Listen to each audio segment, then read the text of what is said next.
ഞങ്ങളുടെ ദൈവമേ, സ്വർഗീയ പിതാവേ, അച്ഛാ, ഞങ്ങൾ ഒരുമിച്ച് തിരുസന്നിധിയിലേക്ക് കടന്നു വരുന്നു. അങ്ങ് ഞങ്ങളോട് വ്യക്തമായി സംസാരിക്കുവാൻ വിശ്വസ്തനായ ദൈവമായിരിക്കുന്നത് കൊണ്ട് സ്തോത്രം ചെയ്യുന്നു കർത്താവേ. ഞങ്ങളുടെ ഹല്ലേലൂയ സ്തോത്രം. അകത്തെ മനുഷ്യനെ ബലപ്പെടുത്തുന്ന ദൈവശബ്ദം കേൾക്കുവാൻ അങ്ങ് ഞങ്ങളെ ഒരുക്കുകയും സഹായിക്കുകയും ചെയ്യുമാറാകണമേ എന്ന് ഞങ്ങൾ അങ്ങയോട് പ്രാർത്ഥിക്കുന്നു കർത്താവേ. അപ്പൻ്റെ വലിയ കരുണ ഞങ്ങളോട് കാണിക്കുമാറാകണമേ എന്ന് പ്രാർത്ഥിക്കുന്നു. ഹല്ലേലൂയ സ്തോത്രം സ്തോത്രം. വചനത്തിൻ്റെ വാതിൽ ഞങ്ങൾക്കായി അങ്ങ് തുറന്നു തരുമാറാകണമേ എന്ന് ഞങ്ങൾ അങ്ങയോട് പ്രാർത്ഥിക്കുന്നു കർത്താവേ. ഹല്ലേലൂയ സ്തോത്രം സ്തോത്രം സ്തോത്രം. അങ്ങയുടെ ശബ്ദം ഹല്ലേലൂയ ഞങ്ങളെ ജീവിപ്പിക്കുന്ന അങ്ങയുടെ ശബ്ദം, ഞങ്ങളെ ബലപ്പെടുത്തുന്ന അങ്ങയുടെ ശബ്ദം, ഞങ്ങളെ ഉറപ്പിക്കുന്ന അങ്ങയുടെ ശബ്ദം കർത്താവേ. ഹല്ലേലൂയ ഹല്ലേലൂയ സ്തോത്രം സ്തോത്രം. ഞങ്ങളെ കേൾപ്പിക്കുവാൻ ഹല്ലേലൂയ അങ്ങേക്ക് മനസ്സലിവുണ്ടാകുമാറാകണമേ എന്ന് പ്രാർത്ഥിക്കുന്നു കർത്താവേ. ഹല്ലേലൂയ. ഒരാൾ പറയുകയും ബാക്കിയുള്ളവർ ഹല്ലേലൂയ കേൾക്കുകയുമല്ല, ഞങ്ങൾ ഒരുമിച്ച് അങ്ങിൽ നിന്ന് ശ്രദ്ധിക്കുവാനായി ഒരുങ്ങുന്ന കർത്താവേ. ഞങ്ങളുടെ ഹൃദയത്തോട് ഇടപെടുമാറാകണം, ഞങ്ങളെ സ്പർശിക്കണം ദൈവമേ. ഹല്ലേലൂയ സ്തോത്രം. ഇന്ന് അങ്ങയുടെ വായിൽ നിന്ന് പുറപ്പെടുന്ന വചനം ഹല്ലേലൂയ സ്തോത്രം അവിടെ എവിടെങ്ങളിൽ അങ്ങയുടെ ക്രിയ ചെയ്യുന്നത്, ആ വചനത്തിൻ്റെ ഹല്ലേലൂയ സ്തോത്രം പർപ്പസ് ഫുൾഫിൽ ചെയ്യുന്നത് അനുഭവിപ്പാൻ ഞങ്ങളെ ഒരുക്കണമേ എന്ന് പ്രാർത്ഥിക്കുന്നു. മഹത്വം എടുക്കണം യേശു ക്രിസ്തുവിൻ്റെ പരിശുദ്ധ നാമത്തിൽ തന്നെ. ആമേൻ ആമേൻ ആമേൻ. സ്തോത്രം. Ephesians chapter 1 verse 17 to 19. എഫെസ്യ ലേഖനം 1-ാം അധ്യായം 17 മുതൽ 19 വരെയുള്ള വാക്യങ്ങൾ ഇങ്ങനെയാണ് വായിക്കുന്നത്. നമ്മുടെ കർത്താവായ യേശു ക്രിസ്തുവിൻ്റെ ദൈവവും മഹത്വമുള്ള പിതാവുമായവൻ നിങ്ങൾക്ക് തന്നെക്കുറിച്ചുള്ള പരിജ്ഞാനത്താൽ ജ്ഞാനത്തിൻ്റെയും വെളിപ്പാടിൻ്റെയും ആത്മാവിനെ നൽകേണ്ടതിനും തരേണ്ടതിനും നിങ്ങളുടെ ഹൃദയദൃഷ്ടി പ്രകാശിപ്പിച്ചിട്ട് അവൻ്റെ വിളിയാലുള്ള ആശ ഇന്നതെന്നും വിശുദ്ധന്മാരിൽ അവൻ്റെ അവകാശത്തിൻ്റെ മഹിമാധനം ഇന്നതെന്നും വിശ്വസിക്കുന്ന നമുക്ക് വേണ്ടി വ്യാപരിക്കുന്ന അവൻ്റെ ശക്തിയുടെ അളവറ്റ വലിപ്പം ഇന്നതെന്നും നിങ്ങൾ അറിയേണ്ടതിനും പ്രാർത്ഥിക്കുന്നു. അപ്പോസ്തലനായ പൗലോസിൻ്റെ ചില പ്രാർത്ഥനകൾ തൻ്റെ ലേഖനത്തിൽ ലേഖനങ്ങളിൽ നമുക്ക് കാണാൻ കഴിയുന്നുണ്ട്. കൊലോസ്യ ലേഖനത്തിലുണ്ട്, എഫെസ്യ ലേഖനത്തിൽ നമുക്ക് കാണാനായിട്ട് കഴിയുന്നു. അങ്ങനെ പല ലേഖനങ്ങളിലും അപ്പോസ്തലൻ താൻ ശുശ്രൂഷിച്ച സഭയിലുള്ള അല്ലെങ്കിൽ ദൈവത്തിൻ്റെ മണവാട്ടിയാകുന്ന ദൈവത്തിൻ്റെ ശരീരമാണ്, യേശുവിൻ്റെ ശരീരമാണ് സഭയ്ക്ക് വേണ്ടി ഇടയ്ക്കിടയ്ക്ക് താൻ പ്രാർത്ഥിക്കുകയാണ്. ആ പ്രാർത്ഥനകളെല്ലാം തന്നെ വളരെ പവർഫുള്ളായിട്ടുള്ള, വളരെ ശക്തിയുള്ള പ്രാർത്ഥനകളാണ്. അതിനകത്ത് നമ്മൾ പലപ്പോഴും ശുശ്രൂഷയുടെ നടുവിലും നമ്മുടെ തന്നെ വ്യക്തിപരമായ പ്രാർത്ഥനയിലുമൊക്കെ പ്രാർത്ഥിക്കുന്ന വാക്യങ്ങളാണ് ഞാൻ ഈ വായിച്ചത്. അതിൻ്റെ ഒത്തിരി വലിയ എക്സ്പ്ലനേഷൻ ഒന്നും അതിനകത്തൊന്നും പറയാനല്ല ഞാൻ ഒരുങ്ങുന്നത്. എന്നാൽ അതുമായി ബന്ധപ്പെട്ട് വളരെ വ്യക്തമായിട്ട് നമുക്ക് ഇങ്ങനെയൊരു ജ്ഞാനത്തിൻ്റെ ആത്മാവ്, ഇങ്ങനെയൊരു വെളിപ്പാടിൻ്റെ ആത്മാവ് നമ്മൾ പ്രാപിച്ചാൽ അത് നമ്മുടെ ദൈനംദിന ജീവിതത്തിൽ എത്ര അനുഗ്രഹമായിരിക്കും എന്നുള്ളത് പഴയ നിയമത്തിലെ ഒരു ഭാഗം കഴിഞ്ഞ ദിവസം ധ്യാനിക്കുമ്പോൾ കർത്താവ് മനസ്സിലാക്കുന്നത്. വളരെ വളരെ പ്രാക്ടിക്കലായിട്ട് നമുക്ക് ഈ ജ്ഞാനം അല്ലെങ്കിൽ ഈ ജ്ഞാനത്തിൻ്റെയും വെളിപ്പാടിൻ്റെയും ഈ wisdom the spirit of wisdom and understanding അത് നമുക്ക് ലഭിച്ചാൽ we will be able to grow in the knowledge of God. ദൈവത്തിൻ്റെ ആ പരിജ്ഞാനത്തിൽ വളരുവാനായിട്ട് നമുക്ക് കഴിയുമെന്നുള്ളത് നമുക്ക് മനസ്സിലാക്കാൻ കഴിയും. ഞാൻ ഈ വാക്യം ആക്ച്വലി ഞാൻ വായിക്കുമ്പോൾ ഞാൻ വായിച്ച വേർഷൻ നിങ്ങളൊന്ന് വായിച്ചേൽപ്പിക്കാം. ഹൃദയദൃഷ്ടി പ്രകാശിപ്പിച്ചിട്ട് എന്നുള്ള ആ ഭാഗം ത്തിന് വേണ്ടി ഉപയോഗിച്ചിരിക്കുന്ന ആ വാക്യം എന്നെ ഭയങ്കരമായിട്ട് സ്പർശിച്ചു. അവിടെ ഇങ്ങനെയാണ് വായിക്കാൻ കഴിയുന്നത്. ഞാൻ വായിച്ച വേർഷൻ ഇങ്ങനെയായിരുന്നു. Asking God, the glorious Father of our Lord Jesus Christ, to give you spiritual wisdom and insight so that you might grow in your knowledge of God. അടുത്ത വാക്യം. I pray that your hearts will be flooded with light. Your hearts will be flooded with light so that you can understand the confident hope he has given to those he called his holy people who are his rich and glorious inheritance. ആ ഹൃദയദൃഷ്ടി പ്രകാശിക്കുക എന്നുള്ളതിന് അവിടെ പറഞ്ഞിരിക്കുന്നത്, your hearts, I pray that your hearts will be flooded with light. അതായത് നമ്മുടെ ഹൃദയം പ്രകാശം കൊണ്ട് അങ്ങ് നിറഞ്ഞ് കവിയുക. ഫ്ലഡ് ഉണ്ടാകുന്നു, വെള്ളപ്പൊക്കം ഉണ്ടാകുന്നു, കവിഞ്ഞൊഴുകുന്നു എന്നൊക്കെ പറയുമ്പം നമ്മൾ കുറേ വെള്ളപ്പൊക്കങ്ങളും അതിൻ്റെ കെടുതികളും ഒക്കെ അനുഭവിച്ചവരും അത് കണ്ടവരും ഒക്കെയാണ്. കണ്ണിൻ്റെ മുമ്പിൽ നോക്കി നിൽക്കുമ്പം പാലമൊക്കെ ഇടിച്ച് മറിച്ചുകൊണ്ട് കരയെല്ലാം ഇടിച്ച് തകർത്ത് ഇങ്ങനെ പോകുന്നു. അപ്പം അതിനെയാണ് നമ്മൾ ഫ്ലഡ് എന്ന് പറയുന്നത്. അവിടെ വെള്ളം ഉണ്ടായിരുന്നെന്ന് വെച്ചാൽ ഉണ്ട്. അതിനു മുമ്പ് ആ നദിയിലൂടെ വെള്ളമില്ലായിരുന്നോ? ഉണ്ടായിരുന്നു, ഒഴുക്കുണ്ടായിരുന്നു, എല്ലാം ഉണ്ടായിരുന്നു. പക്ഷെ അതിനെ ഫ്ലഡ് എന്ന് നമ്മൾ വിളിക്കുന്നത് അതിൻ്റെ ഒരു കവിഞ്ഞൊഴുക്കിൻ്റെ ഒരു സമയമാണ്. ഒരു കൺട്രോളില്ല. അതിൻ്റെ ശക്തിയെയോ അതിൻ്റെ ഒഴുക്കിനെയോ ഒന്നിനും ആർക്കും ഇനി ഡാമിന് പോലും നിയന്ത്രിക്കാൻ കഴിയില്ല. അഴിച്ചു വിട്ടില്ലെങ്കിൽ ഡാമിനെയും കൂടെ തകർത്ത് അത് ഏതേലും വഴിക്ക് ഒഴുകിക്കളയും എന്നുള്ള ഒരു പ്രതിഭാസമാണത്. അപ്പം ഞാൻ ഇത് വായിച്ചപ്പോൾ ശരിക്കും പറഞ്ഞാൽ അന്ന് ആ ചെറുതോണി ആ ഭാഗത്തൊക്കെ ഉണ്ടായ ആ വെള്ളപ്പൊക്കവും ആ ടി വിക്കകത്ത് കണ്ട ഓരോരോ ഷട്ടറുകളായിട്ട് ഇങ്ങനെ തുറക്കുന്നതും 1, 2, 3, 5 ഷട്ടറൊക്കെ ഒരുമിച്ച് തുറന്ന് പടക്കേന്ന് വെള്ളം പുറത്തോട്ട് വരുന്നതും അതൊക്കെ ആ കാഴ്ചയൊക്കെ എൻ്റെ കണ്ണിൽ കൂടെ ഇങ്ങനെ പെട്ടെന്ന് ഒന്ന് പോയി. കർത്താവേ, ഇതുപോലെ അപ്പോസ്തലൻ പ്രാർത്ഥിക്കുന്ന എന്താണ്? I pray that your hearts will be flooded with light. അതായത് നിങ്ങളുടെ ഹൃദയം, നിങ്ങളുടെ അകത്തെ മനുഷ്യൻ ഇങ്ങനെ പ്രകാശത്തിൻ്റെ ഒരു ഫ്ലഡ്, പ്രകാശത്തിൻ്റെ ഒരു കവിഞ്ഞൊഴുക്ക്. അതായത് അകത്ത് പ്രകാശമുണ്ട്, പ്രകാശമില്ലെന്നല്ല പറയുന്നത്. ഇത് വിശ്വാസികൾക്കാണ് എഴുതുന്നത്, ദൈവസഭയ്ക്കാണ് എഴുതുന്നത്, വിശുദ്ധന്മാർക്കാണ് എഴുതുന്നത്. പക്ഷെ അവരോട് പറയാണ്, ആ ഇത്തിരി പോന്ന വെളിച്ചം പോരാ, അതിൻ്റെ ഒരു കവിഞ്ഞൊഴുക്ക്, ഒരു അതിഭയങ്കരമായ പ്രകാശം. അതിനെ അകത്തെവിടെയും ഒതുക്കി നിർത്താൻ കഴിയാത്തതുപോലെ, ഇതിന് പുറത്തേക്ക് വിട്ടല്ലാതെ കഴിയില്ല എന്ന് ഗവൺമെൻറ് തീരുമാനിച്ച് ഷട്ടർ ഓരോന്നോരോന്നായിട്ട് ഉയർത്തി വെള്ളം പുറത്തേക്ക് വിടുന്നത് പോലെ, let our hearts be flooded with light. The light of the word of God, the light of the anointing, the light of his wisdom, the light of his understanding, the light of his knowledge. Hallelujah. ദൈവത്തിൻ്റെ ആ ജ്ഞാനത്തിൻ്റെ, വിവേകത്തിൻ്റെ, പരിജ്ഞാനത്തിൻ്റെ, ദൈവസ്നേഹത്തിൻ്റെ, ദൈവിക സമാധാനത്തിൻ്റെ, അഭിഷേകത്തിൻ്റെ ഒക്കെ ഒരു കവിഞ്ഞൊഴുകുന്ന അനുഭവം, ഇവിടെ പ്രത്യേകിച്ചും ആ ലൈറ്റും കൊണ്ട് എന്താ പറയുന്നത്, ആ ഫ്ലഡഡ് വിത്ത് ലൈറ്റ് എന്ന് പറയുമ്പോൾ ആ അനോയിൻറ്റിങ്ങിൻ്റെ ഒരു കവിഞ്ഞൊഴുകുന്ന ഒരു അനുഭവം. അത് അങ്ങനെ ഒരു അനുഭവത്തിലേക്ക് വരാനായിട്ടാണ് അപ്പോസ്തലൻ ഈ ദൈവസഭയ്ക്ക് വേണ്ടി പ്രാർത്ഥിക്കുന്നത്. ഞാൻ ഈ വാക്യം വായിച്ചപ്പം എൻ്റെ കുഞ്ഞുങ്ങളോട് ഞാൻ പറഞ്ഞു, maybe you may know this verse by heart, but in some other version, but you have to by heart this version. Lord, flood my heart with your light. എൻ്റെ ഹൃദയത്തെ അങ്ങയുടെ ആ പ്രകാശത്തിൻ്റെ ഒരു കവിഞ്ഞൊഴുക്കിലേക്ക് എന്നെ നയിക്കണമേ. നമുക്ക് കർത്താവിനോട് പ്രാർത്ഥിക്കാം. കർത്താവേ, ഞങ്ങളുടെ കുഞ്ഞുങ്ങൾ, Lord, we pray that the hearts of our children, our next generation, be flooded with your light. Be flooded with your light. അങ്ങനെ ഒരു ഹൃദയദൃഷ്ടി പ്രകാശിക്കുന്ന ഒരു അനുഭവം എൻ്റെ ഉള്ളിൽ കിട്ടിയ ആ ഒരു സന്തോഷം നിങ്ങളോട് അതുപോലെ പങ്കുവയ്ക്കാൻ കഴിഞ്ഞു എന്ന് ഞാൻ വിശ്വസിക്കുകയാണ്. അപ്പോൾ ഇങ്ങനെ ഒരു ഫ്ലഡിങ് ഉണ്ടായാൽ, ഇതുപോലെയുള്ള ഒരു കവിഞ്ഞൊഴുക്കുണ്ടായാൽ അതൊരു ഭയങ്കര അനുഗ്രഹമായിരിക്കും. ആ ഹൃദയദൃഷ്ടി അങ്ങ് പ്രകാശിച്ച് കഴിയുമ്പോൾ അവർക്ക് അവരുടെ വിളിയാലുള്ള ആശയം എന്നതാണ്, what is the purpose of their call.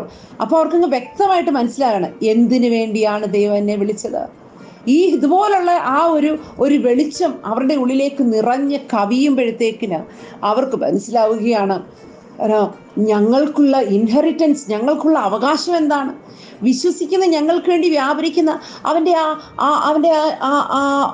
ശക്തിയുടെ അളവറ്റ വലിപ്പം എന്താണ്, that incredible greatness of his power, his mighty power. അതിന് തൊട്ട് താഴെ പറഞ്ഞിട്ടുണ്ട്, എന്താണ് ആ മൈറ്റി പവർ എന്ന് പറയുന്നത്?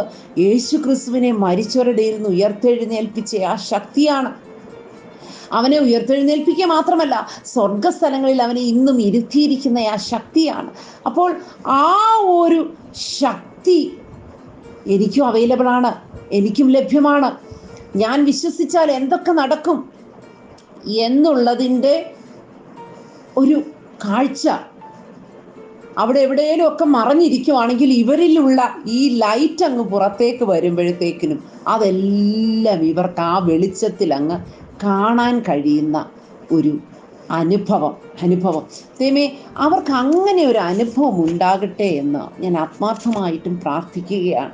ദൈവമക്കളെ, ഞാൻ ഈ ഭാഗം വായിച്ചതിൻ്റെ തൊട്ടു പുറകെ ദൈവത്തിൻ്റെ പരിശുദ്ധാത്മാവ് എന്നെ കൊണ്ടുപോയത് ദിനവൃത്താന്ത പുസ്തകങ്ങൾ 1 ദിനവൃത്താന്തം 14-ാമത്തെ അധ്യായത്തിലേക്കാണ്. First Chronicles chapter 14.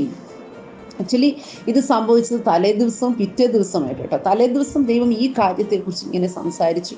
അതിൻ്റെ പിറ്റേ ദിവസം രാവിലെ എഴുന്നേറ്റിരിക്കുമ്പോൾ, this was not my regular reading portion അല്ല, പക്ഷെ ഈ ഒരു ഭാഗത്തേക്ക് ദൈവത്തിൻ്റെ പരിശുദ്ധാത്മാവ് കൊണ്ടുവരും. 1 ദിനവൃത്താന്തം 14-ാമത്തെ അധ്യായം. അവിടെ നമുക്ക് ദാവീദിൻ്റെ ഉള്ളിൽ ഈ ഫ്ലഡിങ്, ഈ കവിഞ്ഞൊഴുക്ക് നടക്കുന്നത് നമുക്ക് കാണുവാനായിട്ട് കഴിയുന്നു. 2-ാമത്തെ വാക്യം ഇങ്ങനെയാണ് നമുക്ക് വായിക്കാൻ കഴിയുന്നത്. എന്താ? യഹോവയുടെ ജനമായ ഇസ്രായേൽ നിമിത്തം തൻ്റെ രാജ്യത്വം ഉന്നതി പ്രാപിച്ചതിനാൽ തന്നെ യഹോവ ഇസ്രായേലിന് രാജാവായി സ്ഥിരപ്പെടുത്തി എന്ന് ദാവീദിന് മനസ്സിലായെന്ന്. ഇന്ന് ആലോചിക്കുക, ഈ പുള്ളിക്കാരൻ സഹോദരങ്ങളുടെ ഇടയിൽ വെച്ച് ദൈവം ദാവീദിനെ അഭിഷേകം ചെയ്തു. ഒത്തിരി കാര്യങ്ങൾ ദാവീദിന്റെ ജീവിതത്തിൽ നടന്നു. ഈ 14-ാം അധ്യായത്തിന് മുമ്പ് എന്തെല്ലാം സംഭവങ്ങൾ നടക്കുന്നുണ്ട്. ഇതെല്ലാം നടന്നു. ആ സമയത്തൊക്കെ ദാവീദിന് താൻ രാജാവാനുള്ള ആളാണെന്നും തൻ്റെ വിളി അതാണെന്നും തന്നെ ദൈവം സിംഹാസനത്തിൽ ഇരുത്തുമെന്നും ഇതൊക്കെ അറിയാം. എന്നാ താമസിക്കുന്നത് ഗുഹയ്ക്കകത്താണ്. രാജഭോജനമൊന്നും അല്ല കഴിക്കുന്നത്. വല്ലോടത്തും ചെന്ന് ആരുടെയെങ്കിലുമൊക്കെ എടുത്തുനിന്ന് കൈനീട്ടി അങ്ങനെയൊക്കെ ഒക്കെ വിധത്തിലൊക്കെ നടക്കുമ്പോൾ ഇദ്ദേഹത്തിന് അറിയാം, ഞാൻ രാജാവാകാനുള്ള ആണെന്നും എൻ്റെ മേൽ രാജകീയ വിളിയുണ്ടെന്നും ഒക്കെ ഇദ്ദേഹത്തിന് അറിയാം. പക്ഷേ അങ്ങനെ അറിയാം, എല്ലാമാണ് തന്നെ ആ രാജകീയ പദവിയിലേക്ക് ദൈവം കൊണ്ടുവന്നു. ഇതെല്ലാം കഴിഞ്ഞതിന് ശേഷം തനിക്കൊരു അരമന പണിയുവാനായിട്ട് താൻ ആഗ്രഹിക്കുമ്പോൾ ദാവീദിൻ്റെ അടുക്കിലേക്ക് ഹീരാം എന്ന് പറയുന്ന രാജാവ് കൽപ്പണിക്കാരെ, ആശാരിമാരെ, മരം, ദേവദാരു ഒക്കെ കൊടുത്തു വിടുകയാണ്. അപ്പം അത്രയും വരെ എത്തി കേട്ടോ. അത്രയും വരെ അങ്ങ് വന്ന് സെറ്റിലായി സിംഹാസനത്തിൽ താൻ ഭരിക്കുകയാണ്. ഓക്കെ, അങ്ങനെ ഇരിക്കുമ്പം ദാവീദിന് പെട്ടെന്ന് ഒരു realisation. And David perceived that the Lord had confirmed him king over Israel.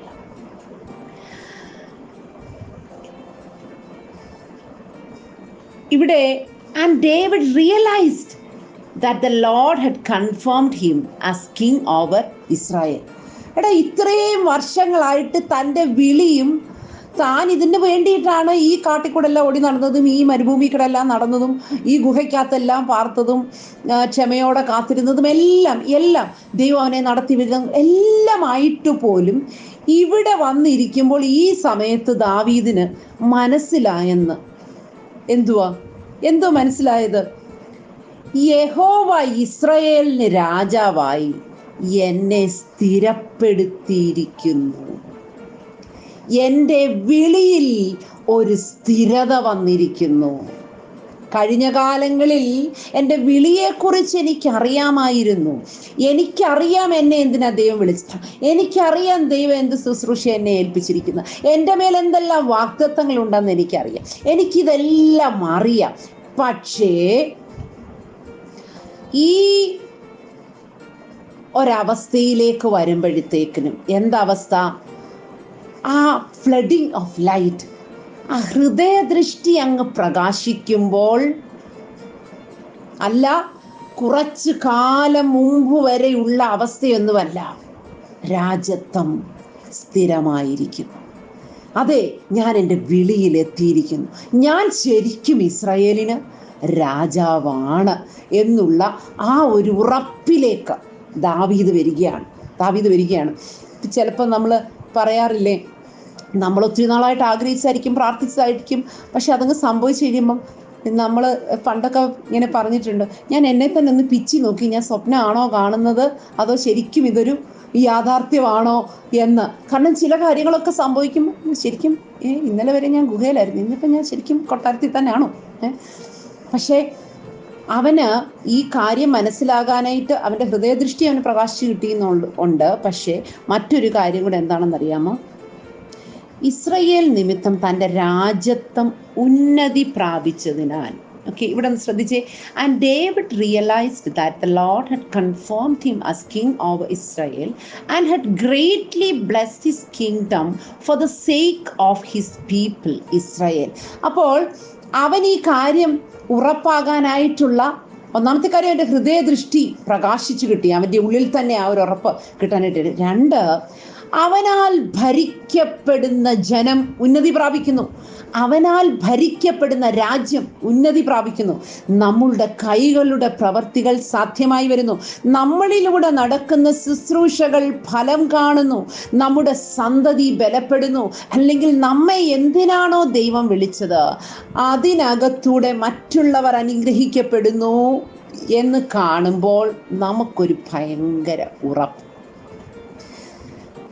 നമുക്ക് ദൈവത്തോട് പ്രാർത്ഥിക്കാം, ലോർഡ്, ഞാൻ ഇവിടെ ഇങ്ങനെ എഴുതി വെച്ചു, Lord help us to have the realization or help us to perceive our God. Help us to have the realization of our God. അതിൻ്റെ ആ കൺഫർമേഷൻ, അത് ഉറപ്പിച്ചത് അതൊന്ന് മനസ്സിലാക്കാനായിട്ടുള്ള ഒരു കൃപ നമുക്ക് ഈ ദിവസങ്ങളിൽ പ്രാർത്ഥിക്കാം. കർത്താവേ, നമ്മളിങ്ങനെ പറഞ്ഞുകൊണ്ടിരിക്കുന്നുണ്ട്, ദൈവം എന്നെ എന്തിനാ വിളിച്ചതെന്ന് എനിക്കറിയാം, എനിക്കും എൻ്റെ മേലെ ആ വിളിയുണ്ടെന്ന് എനിക്കറിയാം, എനിക്ക് ആ വാഗ്ദത്തം ഉണ്ടെന്ന് എനിക്കറിയാം, ഒക്കെ ഇങ്ങനെ പറഞ്ഞിരിക്കുകയാണ്. പക്ഷെ നമുക്ക് ഈ ദിവസങ്ങളിൽ പ്രാർത്ഥിക്കാം, കർത്താവേ, വാസ്തവമായിട്ട് എന്നെ വിളിച്ച ആ വിളിയിൽ നീ എന്നെ കൊണ്ടുവന്ന് ആക്കിയിരിക്കുന്നു, അതിൽ ഞാൻ സ്ഥിരപ്പെട്ടിരിക്കുന്നു എന്നുള്ളതിൻ്റെ അടയാളമായി എൻ്റെ ചുറ്റുപാടുമുള്ളവർ, എൻ്റെ കുടുംബം, എൻ്റെ കുഞ്ഞുങ്ങൾ, എൻ്റെ പ്രിയപ്പെട്ടവർ, എൻ്റെ ദേശത്തുള്ളവർ, എൻ്റെ സഭയിലുള്ളവർ, ഹല്ലേലൂയ, സ്തോത്രം, അത് നിമിത്തം ഒരൗന്നത്യം, ഒരു ഉന്നതി പ്രാപിക്കട്ടെ. ഞാനിതിനെ ആത്മീയമായിട്ട് മാത്രം കാണാൻ ആഗ്രഹിക്കുകയാണ്. ഭൗതിക തലം അവിടെ നിൽക്കട്ടെ. ഹല്ലേലൂയ, സ്തോത്രം. അങ്ങനെ ദൈവം നാം നിമിത്തം മറ്റുള്ളവരെ അനുഗ്രഹിക്കുന്നെങ്കിൽ അനുഗ്രഹിച്ചോട്ടെ, ഓക്കെ ഫൈൻ. പക്ഷേ നമ്മെ ഏൽപ്പിച്ച ശുശ്രൂഷ നിമിത്തം, അത് എല്ലാവരെയും പ്രസംഗിക്കാൻ ഏൽപ്പിച്ചിട്ടില്ല, എല്ലാവരെയും പ്രാർത്ഥിക്കാനല്ല ഏൽപ്പിച്ചിരിക്കുന്നത്, എല്ലാവരെയും സഹായം ചെയ്യാനല്ല ഏൽപ്പിച്ചിരിക്കുന്നത്. ചിലരെ സ്നേഹിക്കാൻ മാത്രമേ ഏൽപ്പിച്ചിട്ടുള്ളൂ കേട്ടോ. ചിലരെ സമാധാനം ഉണ്ടാക്കാൻ വേണ്ടി മാത്രമേ ഏൽപ്പിച്ചിട്ടുള്ളൂ. ചില സഭകളുടെയൊക്കെ പിന്നിൽ അതിൻ്റെ ഐക്യമത്യത്തിന് വേണ്ടി ഒറ്റയ്ക്ക് നിന്ന് പോരാടാൻ ദൈവം ചിലരെ ഏൽപ്പിച്ചു. നമുക്കറിയാം അതാണ് എൻ്റെ വിളി. ഒരുപക്ഷെ നമ്മൾ ഒരിക്കലും പുൽപ്പിറ്റ് കയറത്തില്ല, നമ്മൾ ഒരിക്കലും, ഹല്ലേലൂയ, സ്തോത്രം, ഒരു പാപോലും വിരിക്കാനുള്ള അനുവാദം അത്രയും പോലും ചിലപ്പോൾ നമുക്ക് കിട്ടിയെന്ന് വരത്തില്ല. പക്ഷേ നമുക്കറിയാം നമ്മുടെ പിന്നിലുള്ള ആ പ്രാർത്ഥനയാണ് ഈ ദൈവസഭയെ നിർത്തിയിരിക്കുന്നത്. ഞാൻ നിമിത്തമാണ് ഈ കുടുംബം ഇന്നും നിലനിൽക്കുന്നത്. എന്നെ ഈ വീട്ടിലേക്ക് കൊണ്ടുവന്നത് ഇതിന് വേണ്ടിയിട്ടാണ്. എൻ്റെ വിളി അതാണ്. അതിനകത്ത് സ്ഥിരപ്പെടുകയും അത് നിമിത്തമുള്ള ഒരു ഉന്നതിയിലേക്ക് നമുക്ക് ആത്മാർത്ഥമായിട്ട് പ്രാർത്ഥിക്കാം. കർത്താവേ, ഈ വിളി നിമിത്തമുള്ള ഒരൗന്നത്യം അതെൻ്റെ പ്രിയപ്പെട്ടവർക്ക് വരണം, എൻ്റെ ചുറ്റുപാടുള്ളവർക്ക് വരണം. ഞാൻ ശുശ്രൂഷിക്കുമ്പോൾ അത് വേണം കർത്താവ്. ഞാൻ ഒരു വാക്ക് പ്രാർത്ഥിച്ച വേണം. ഞാൻ ഒഴുക്കുന്ന കണ്ണുനീരിന് ചിലയിടങ്ങളിൽ മറുപടി വരുന്നത് എനിക്ക് കാണാം.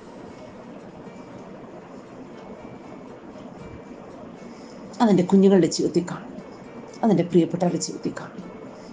ഒരു കാര്യം ഞാൻ പറയാം, എല്ലാവർക്കുമുള്ള കോമൺ ആയിട്ടുള്ളൊരു വിളിയാണ് പ്രാർത്ഥിക്കാനുള്ള വിളി.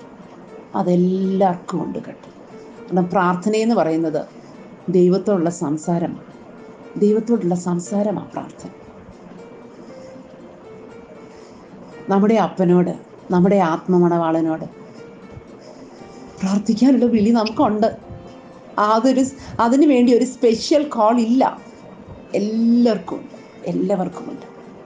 പക്ഷേ ആ വിളിയുടെ ഔന്നത്യം, ആ വിളി നിമിത്തം, ആ ശുശ്രൂഷ നിമിത്തം ആർക്കൊക്കെ വേണ്ടി അത് പ്രയോജനപ്പെടുന്ന ദൈവം എന്നെ സഹായിക്കുന്നു. ഞാൻ ആർക്കൊക്കെ വേണ്ടി പ്രാർത്ഥിക്കുന്നു, ഞാൻ എന്തിനൊക്കെ വേണ്ടി പ്രാർത്ഥിക്കുന്നു, ഞാൻ ഏത് ദേശത്ത് താമസിക്കുന്നു, ഞാൻ താമസിക്കുന്ന ദേശം, ഞാൻ ഇരിക്കുന്ന ഇടം, അവിടൊക്കെ ഒരു ആത്മീയമായ ഒരു ഉന്നതി. ഭൗതികമായ വേണ്ടിയിടങ്ങളിൽ ഭൗതികമായി വന്നോട്ടെ, പക്ഷെ ആത്മീയമായിട്ടുള്ള ഒരു ഉന്നതി. ഞാൻ മുമ്പേ പറഞ്ഞതുപോലെ ഈ മെസ്സേജ് ഇവിടെ തീരുകയല്ല കേട്ടോ. ഞാൻ അതിൻ്റെ അടുത്ത ഭാഗത്തേക്ക് ഞാൻ ഇന്നിപ്പോൾ പോകുന്നില്ല.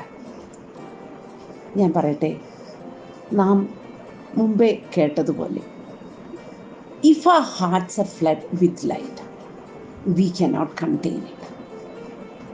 It will somehow go out. It will somehow spread.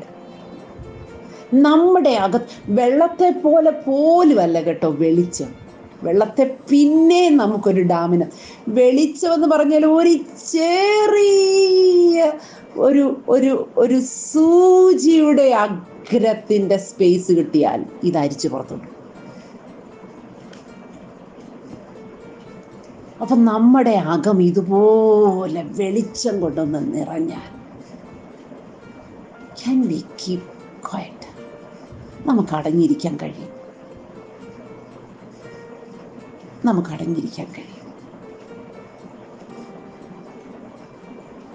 ആ ഫസ്റ്റ് ക്രോണിക്കിൾസ് ചാപ്റ്റർ 14:2 വായിച്ചപ്പോൾ എൻ്റെ ഉള്ളിലുള്ള വന്ന ഒരു ചിന്ത ഞാൻ നിങ്ങളോട് പറയാം. ദാവീദ് ഇത്രയും കഷ്ടപ്പെട്ടു, ഓടി, പ്രയാസപ്പെട്ടു, മരണഭയം, താൻ അനുഭവിക്കാത്ത ശത്രുഭയം, ക്ഷാമം, നിന്ന, പരിഹാസം, ഒത്തിരി കാര്യങ്ങളിലൂടെ താൻ തൻ്റെ ജീവിതത്തിൽ പോയി. അതിൻ്റെ എല്ലാം നടുവിൽ നിന്ന് ദൈവം അടക്കിയ സിംഹാസനത്തിലേക്ക് കൊണ്ടുവന്നിരുത്തിയപ്പോൾ ദാവീദിനേക്കാൾ പൊക്കമുള്ള, ദാവീദിനേക്കാൾ വലിപ്പമുള്ള രാജാവായിരുന്നു ശൗൽ. അവൻ്റെ കൂടെ നിൽക്കാൻ നല്ല തടിമിടക്കുള്ള മക്കളും യോനാഥാനെ പോലെയുള്ള മക്കളും ഒക്കെ ഉണ്ടായിരുന്നു. അവർ ഭരിച്ച രാജ്യമാണ്. പക്ഷെ അതിൻ്റെ തൊട്ട് പുറകെ ഒരാട്ടിടയൻ, ആയുധമായി കല്ലും കവണയും കയ്യിലുള്ളവൻ, കാൽനടയായി കുരുടരും മുടന്തരും ഒക്കെ കൂട്ടിനുണ്ടായിരുന്നു. അവൻ സിംഹാസനത്തിലോട്ട് കയറിയിരുന്നപ്പം ആ രാജ്യത്വം, ഇസ്രയേൽ നിമിത്തം അവൻ്റെ രാജ്യത്വം ഉന്നതി പ്രാപിച്ചു. അല്ലെങ്കിൽ ആ രാജ്യം അവൻ നിമിത്തം അനുഗ്രഹിക്കപ്പെട്ടു. എന്തുകൊണ്ടായിരിക്കാം? അവൻ്റെ ഉള്ളിൽ ഫ്ലഡ് ചെയ്ത ആ ലൈറ്റ്, അവൻ്റെ ഉള്ളിലുണ്ടായിരുന്ന ആ അഭിഷേകം, അത് സിംഹാസനത്തിൽ ഒതുങ്ങാതെ അവൻ്റെ രാജ്യത്തേക്ക് ഒഴുകിയിറങ്ങിയപ്പോൾ ആ ഒരു ഉന്നതിയിലേക്ക് ദൈവം ആ രാജ്യത്തെ മുഴുവൻ കൊണ്ട് അത് അവന് തന്നെ മനസ്സിലായി. എൻ്റെ രാജ്യത്വം, ആ വാക്യത്തിനകത്തുനിന്ന് മനസ്സിലാക്കേണ്ട മറ്റൊരു കാര്യം കൊണ്ടുണ്ട് കേട്ടോ. ശ്രദ്ധിച്ച് വായിച്ചാൽ, യഹോവയുടെ ജനമായ ഇസ്രയേൽ നിമിത്തം തൻ്റെ രാജ്യത്വം ഉന്നതി പ്രാപിച്ചു. അതായത് എൻ്റെ കഴിവ് കൊണ്ടും എൻ്റെ പ്രാപ്തി കൊണ്ടും ഒന്നുമല്ല ഞാൻ ശുശ്രൂഷയിൽ മുന്നേറുന്നു എങ്കിൽ, ഞാൻ ആ ശുശ്രൂഷയുടെ ആ ഒരു നിലവാരത്തിൽ മാത്രം നിൽക്കട്ടെ, ഞാൻ എൻ്റെ പ്രാർത്ഥനയ്ക്ക് മറുപടി കിട്ടുന്നെങ്കിൽ, എൻ്റെ വിളിയിൽ ഞാൻ ഉന്നതി പ്രാപിക്കുന്നു എങ്കിൽ, അത് ശരിക്കും എൻ്റെ ഉള്ളിൽ ദൈവം അത് ആ ലൈറ്റിനെ ഫ്ലഡ് ചെയ്ത് തരുന്നു എന്ന് പറയുന്നത് വാസ്തവമാണെങ്കിൽ പോലും, എന്നെ ആ വിളിയിലേക്ക് ദൈവം കൊണ്ടുവന്നുള്ള ആ റിയലൈസേഷനിലേക്ക് എന്നെ കൊണ്ടുവരുന്നു എങ്കിൽ പോലും, ശരിക്കും പറഞ്ഞാൽ ചുറ്റുപാടുമുള്ള ഇസ്രയേൽ നിമിത്തമാണ് ദാവീദിൻ്റെ രാജ്യത്തിന് ഉന്നതി. ആ ഒരു കാര്യം മനസ്സിലായാൽ നമുക്കെന്നും ഒരു താഴ്മ നമ്മുടെ ജീവിതത്തിലുണ്ടായിരിക്കും. കാരണം എൻ്റെ പ്രാർത്ഥന വേറൊരാളിന് ഫലിച്ചു എന്ന് വരുമ്പോൾ ഓർത്തോണം, ആ ആളിന് അങ്ങനെ ഒരു നീഡ് വന്നതുകൊണ്ടാണ് ഞാൻ പ്രാർത്ഥിക്കേണ്ടി വന്നത്. ആ ആൾ നിമിത്തമാണ് എൻ്റെ വിളി, എൻ്റെ പ്രാർത്ഥന എനിക്ക് പ്രയോജനപ്പെടുത്താൻ പറ്റിയത്. ആലോചിച്ച് നോക്കിക്കേ, അവർ നിമിത്തമാണ് ഞാൻ ഉന്നതി പ്രാപിക്കുന്നത്. ഇപ്പോൾ ഇവിടെ കൂടി വന്നിരിക്കുന്ന നിങ്ങൾക്ക് ഈ ദൈവവചനം വേണം. ഈ ദൈവവചനത്തിൻ്റെ ഒരു സ്ട്രെങ്ത് നിങ്ങൾക്ക് വേണം. ഇതിൻ്റെ ഒരു ഉറപ്പ് നിങ്ങൾക്ക് വേണം എന്നുള്ളത് കൊണ്ട് ദൈവം എൻ്റെ ഉള്ളിൽ ഈ വചനം തന്നു. അപ്പോൾ പിന്നെ എനിക്ക് എന്തെങ്കിലും പുകഴാനുണ്ടോ? എനിക്ക് എന്തെങ്കിലും പ്രശംസിക്കാനുണ്ടോ? നിങ്ങൾ നിമിത്തമാണ് ഇന്ന് ഈ വചനം വെളിപ്പെടുന്നത്. അപ്പോൾ ദൈവം നമ്മുടെ കൈക്കൽ ഏൽപ്പിച്ചിരിക്കുന്നവർ നിമിത്തമാണ് നാം ഉന്നതി പ്രാപിക്കുന്നത്. അപ്പോൾ എപ്പോഴും ഒട്ടും തലയെടുപ്പില്ലാതെ എൻ്റെ ശുശ്രൂഷയെന്നോ എൻ്റെ പ്രാർത്ഥനയെന്നോ എൻ്റെ എന്തെങ്കിലും കഴിവെന്നോ, നോ, നത്തിങ്.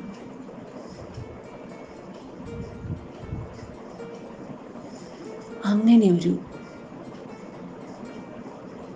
അവൻ്റെ ജ്ഞാനത്തിൻ്റെയും വെളിപ്പാടിൻ്റെയും ആത്മാവിനെ ദൈവം തരുമ്പോൾ, ഒരാളിനെ ദൈവം അമേരിക്കയ്ക്ക് വിടുവോ ജർമ്മനിക്ക് വിടുവോ എന്നുള്ളത് വെളിപ്പെടുത്തി കൊടുക്കുന്നതിനേക്കാൾ, ദൈവം വെളിപ്പെടുത്തും, അതൊന്നും ഇല്ലെന്ന് ഞാൻ പറയുന്നില്ല, അതിനേക്കാൾ ഇത്തരത്തിലുള്ള വെളിപ്പാടുകളാണ് ശരിക്കും അവൻ്റെ ജ്ഞാനവും വിവേകവും പരിജ്ഞാനവും എന്നൊക്കെ പറയുന്നത്.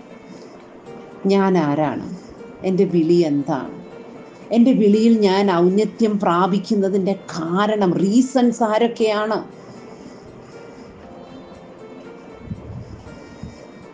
അവർക്ക് നമുക്ക് വേണ്ടി ദൈവം ഒരുക്കിയ പ്ലാറ്റ്ഫോം ശ്രദ്ധിച്ചേ. ദൈവത്തിൻ്റെ ആ ഒരു വലിയ കരുണ ഒന്ന് ഓർത്ത് നോക്കിക്കേ. നമുക്ക് ദൈവത്തോട് പ്രാർത്ഥിക്കാൻ, കർത്താവേ ഇങ്ങനെ ഒരു മനസ്സിലാകത്തക്കവണ്ണം എൻ്റെ ഹൃദയദൃഷ്ടി ഒന്ന് പ്രകാശിപ്പിച്ചു തരണം. ഈ വചനങ്ങളാൽ ദൈവം നമ്മെ അനുഗ്രഹിക്കുമാറാകട്ടെ. God bless.